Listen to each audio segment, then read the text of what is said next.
Trump టారిఫ్ల దెబ్బతో దేశీయ stock market కుదేలైంది. సెకండ్ల వ్యవధిలో మార్కెట్లో లక్షల కోట్ల సంపద ఆవిరైంది. ఈ ప్రభావం దేశీయ కుబేర్లపైన తీవ్రంగానే పడింది. టాప్ 4 కుబేర్ల సంపద ఈ ఒక్క రోజే $10 బిలియన్, అంటే భారత కరెన్సీలో దాదాపు 85,000 కోట్లు కరిగిపోయింది. ఈ మేరకు ఫోర్బ్స్ రియల్ టైమ్ బిలియనీర్ జాబితా గణాంకాలు వెల్లడించాయి. అపర కుబేరుడు ముఖేష్ అంబానీకి చెందిన రిలయన్స్ ఇండస్ట్రీస్ కంపెనీ షేర్లు భారీగా పతనమయ్యాయి. నిఫ్టీలో ఈ కంపెనీ షేరు విలువ దాదాపు 3.5% కుంగింది. ఇంట్రాడేలో 7.4% నష్టంతో 52 వారాల కనిష్టానికి తాకింది.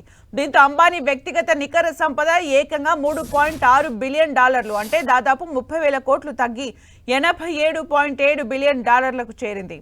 అదానీ గ్రూప్ కు చెందిన అదానీ ఎంటర్ప్రైజెస్ షేర్లు కూడా 5% మేర నష్టపోయాయి. దీంతో ఆ సంస్థ అధినేత గౌతమ్ అదానీ నికర సంపదలో $3 బిలియన్, అంటే దాదాపు 25,000 కోట్లు ఆవిరయ్యాయి.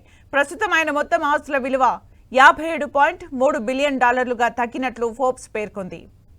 ఓపీ జిందాల్ గ్రూప్ అధినేత్రి సావిత్రి జిందాల్ నికర సంపద $2.2 బిలియన్, అంటే దాదాపు 18,000 కోట్ల మేర కుంగి $33.9 బిలియన్ చేరింది. ఇవాల్టి ట్రేడింగ్ లో Jindal steel and power limited షేర్లు దాదాపు 7% పతనమయ్యాయి.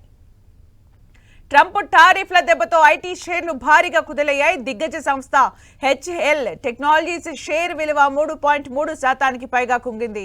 దీంతో ఈ కంపెనీ వ్యవస్థాపకుడు శివ్ నాడార్ వ్యక్తిగత నికర సంపద $1.5 బిలియన్, అంటే భారత కరెన్సీలో 12,000 కోట్లు తగ్గి $30.9 బిలియన్ చేరినట్లు ఫోర్బ్స్ వెల్లడించింది.